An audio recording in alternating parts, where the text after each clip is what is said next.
বরিশাল শহরে চালু হয়েছে গণ অধিকার পরিষদের স্বস্তির বাজার। গত ৫ আগস্ট সরকার পতনের পর ভেঙে ফেলা ট্রাফিক পুলিশ বুথের পড়ে থাকা খালি জায়গায় বৃহস্পতিবার শুরু হয় এই বাজার। শুক্রবার নগরীর চৌমাথায়ও বসতে দেখা গেছে তাদেরকে। পর্যায়ক্রমে শহরের বিভিন্ন জায়গায় স্বস্তির বাজার চালু হবে বলে জানিয়েছেন বরিশাল সদর উপজেলা গণ অধিকার পরিষদের সভাপতি সবুজ হাওলাদার ও আমিনুল ইসলাম। তাদের দাবি, এই বাজারের মাধ্যমে সাধারণ মানুষের ক্রয় ক্ষমতা বাড়ানোর পাশাপাশি বাজারে পণ্যের ঊর্ধ্বগতির প্রভাব কিছুটা কমানো সম্ভব হবে। তারা বলেন, বর্তমান বাজার পরিস্থিতি অনেকটাই অস্থিতিশীল, তাই আমরা সাধারণ মানুষের স্বস্তির জন্য এই বাজারের আয়োজন করেছি।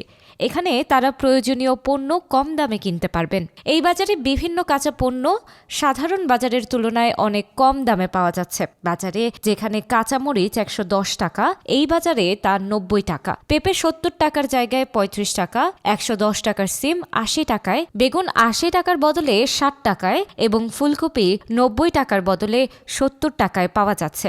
একজন ক্রেতা কামরুজ্জামান বলেন, আমি বাজারের উদ্দেশ্যে যাচ্ছিলাম, কিন্তু এখানে এসে আমি অনেক কম দামে পণ্য কিনতে পেরে সত্যি আনন্দিত।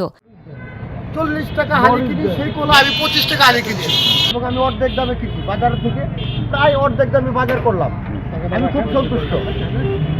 আরেকজন ক্রেতা প্রভাষক মিজানুর রহমান জানান, এই উদ্যোগটি সত্যি প্রশংসনীয়। গণ অধিকার পরিষদের এই উদ্যোগকে স্থানীয় বাসিন্দারা ইতিবাচকভাবে গ্রহণ করেছেন।